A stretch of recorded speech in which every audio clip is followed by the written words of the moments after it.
Hi, my lovelies. So it is December, and as a lot of people have requested, this is the video on how to manage anxiety around being single at Christmas and how to get the most out of it and actually have a really good time.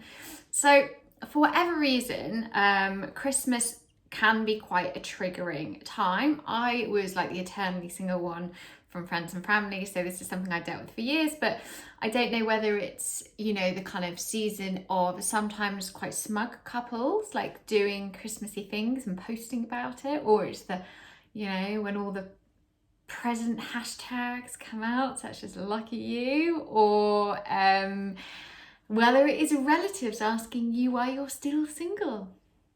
That was always a joyous one. But whatever it is, first of all, I want you to know that you're not alone, that so many people feel like this, and so many of my clients feel like this. But I want to give you 3 really practical tips that you can take away that will hopefully kind of quell any worries you've got and actually really raise your mood and get you into an amazing festive spirit. So, number 1 is all around looking at your beliefs and your limiting beliefs and your kind of fears and the stories that are coming up. So it might sound counterproductive, but what I actually want you to do is when that like little gremlin voice comes up of, I'm never going to meet anybody, I'm going to be single forever, it's another year that's gone past, where I'm still single, time is running out, there are no good guys taken, whatever it might be, rather than just accepting those thoughts as the truth, I actually want you to take a bit of time to listen to them, and I want you to write down what is coming up and what the fear or the belief means. Why are you feeling like that?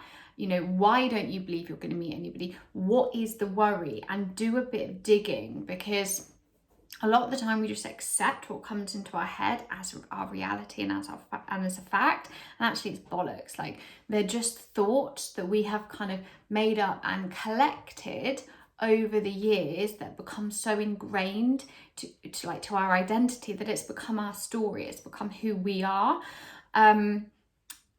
And that's not the case. We need to get a bit more objective. We need to step back and we actually need to start challenging those thoughts. So the next step of that is to then write down all the kind of counter arguments you can think of and all the evidence you've got of why those beliefs aren't true. I want you to speak to yourself as if your best friend was upset and you were calming her down, okay? So it could be anything from making a list of actually all the reasons why somebody would want to go out with you, making a list of all the evidence you've got that actually you have dated this year, making a list of, the fact that your colleague, sister, friend, whatever, they met people when they were a certain age, or they had a baby at a certain age, or, I want you to find evidence that there are good people out there. Whatever it is going to do that is going to at least start the process of you challenging what is going on in your head, because we don't have to accept the constant worry. And when you kind of write down your thoughts, and when you write down and think about actually what is your story about relationships and guys and love and women and stuff like that, I want you to have a little look if there's any resistance coming up to challenging that. Like, if you're clinging on, it's like, no, I've got all the evidence that all the, good people are taken, or no, I know time's running out, no, I know I'm really unlucky in love because of whatever. If you are genuinely holding on to that belief, that is where the pain point is. That's where we need to start, because there is going to be something that is comforting to you, that is kind of keeping you safe, that is, sort of blocking you from moving past that. And it might be, that actually you're maybe not ready for a relationship, or you might be emotionally unavailable, or you might just be terrified of getting hurt again. So do digging. That is going to be your groundwork, okay? So the second thing I want you to do is I want you to support the evidence you've just found for why you're not going to be alone forever, and actively start showing yourself that you are worth it. Okay, so this is a lot more about doing.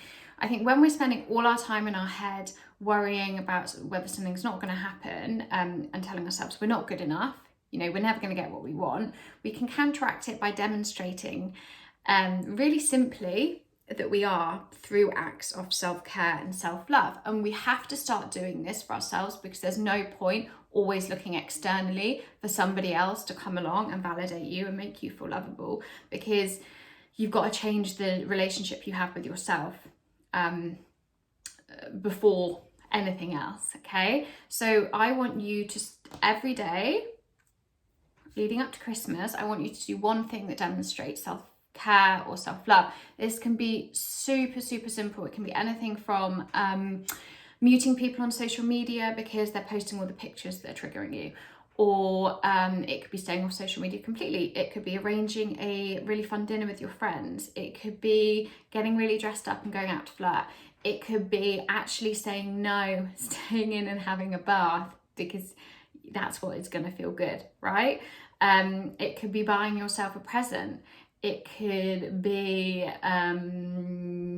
what else have I got? I mean, it could literally be anything. It could be listening to music, and it could be booking a free discovery call with me. So whatever it is that makes you feel good, that is signaling to yourself that you are moving, you're worth it, you're great, I want you to do it. The third point leads quite nicely onto it. That is, again, when we're in our head thinking about what we don't have, we're ignoring everything we do have. So when we're coming from a place of we're not going to get something or something's missing, it's such a lack mentality, which means we miss everything that goes on around us. So what I want you to do is actually spend a bit of time focusing on being grateful for where you are, even if you don't feel like it. I want you to spend time thinking about all the things you do have. And I want you to spend some time thinking about all the love that you actually have in your life, because you don't get to pick and choose love. You don't get to ignore certain types because it doesn't look the way you want, or because it might be a friendship rather than a romantic partner. You know, that is not the way it works. So rather than focus on what's missing, celebrate your friends, celebrate your family, celebrate the amazing people in your life, give back, you know, go do something for charity, give to charity. There's an amazing charity called Shelter that I give to every year, where for 25 quid you buy somebody who's on the street a bed over Christmas, a Christmas meal, and some kind of presents and stuff like that. So, you know, again, thinking about how we can move you from this place of worry and lack and kind of low vibe. The quickest way to do that is actually by doing something for somebody else. And also go make a list of all the reasons